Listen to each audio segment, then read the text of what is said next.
नमस्कार, जय हिंद। जैसा कि सब जानते हैं, अभी कुछ दिनों पहले राजस्थान कर्मचारी चयन बोर्ड के आईटी हेड श्री संजय माथुर जी को एसओजी ने अरेस्ट किया और इसी के साथ एक हमारे पुराने एम्प्लॉई प्रवीण गंगवाल जी, उनको भी एसओजी ने अरेस्ट किया। वो एक आईए थे।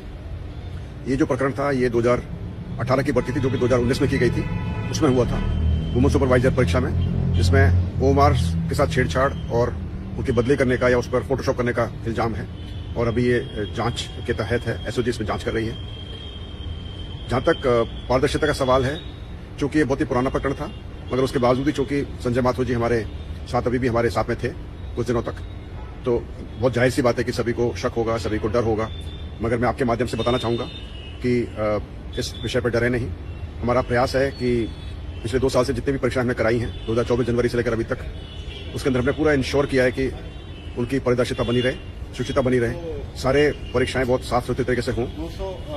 हमारी पूरी मॉनिटरिंग रही है, हर एक परीक्षा के ऊपर हमारी मॉनिटरिंग रही है। हमने इंश्योर किया है कि किसी प्रकार की गड़बड़ ना हो। जो सिविलियन एजेंसी थी, जो आउटसोर्स एजेंसी थी, जो कि 2018 या 2019 में थी, उसको बदली कर दिया गया था। उसके बाद जो दूसरी एजेंसी आई थी उसको भी बदली कर दिया गया था और मेरे टाइम पर बिल्कुल नई एजेंसी इस पर लगी हुई थी और लगी हुई है। और आपके माध्यम से बताना चाहूंगा कि कैंडिडेट्स बिल्कुल परेशान ना हो। जांच के लिए हम हमेशा ओपन हैं। यदि सरकार हमारी कोई जांच कराना चाहे किसी भी भर्ती परीक्षा की, जो कि मेरे कार्यकाल में हुई है, उससे पहले हुई है, तो बिल्कुल we will really cooperate and ensure कि सब कुछ अच्छे से हो जाए।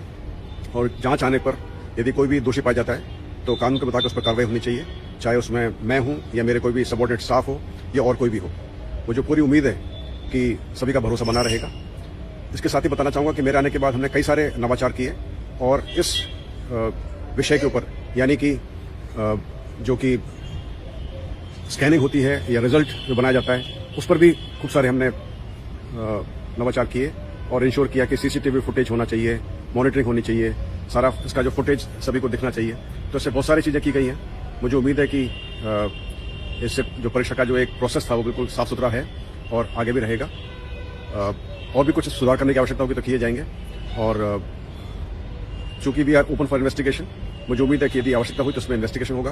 वैसे आपको बताना चाहूंगा कि जो कुछ परीक्षाएं हुई हैं, उन सभी की ओएमआर शीट, जो सिलेक्टेड कैंडिडेट्स हैं, उनकी ओएमआर शीट्स हम बहुत ही शीघ्र प्रयास कर रहे हैं कि उनको हम पब्लिक कर दें, पब्लिक डोमेन में डाल दें, जिससे कि आपको भरोसा हो जाए कि जो भी कार्रवाई हुई है वो साफ सुथरी हुई है। जय हिंद।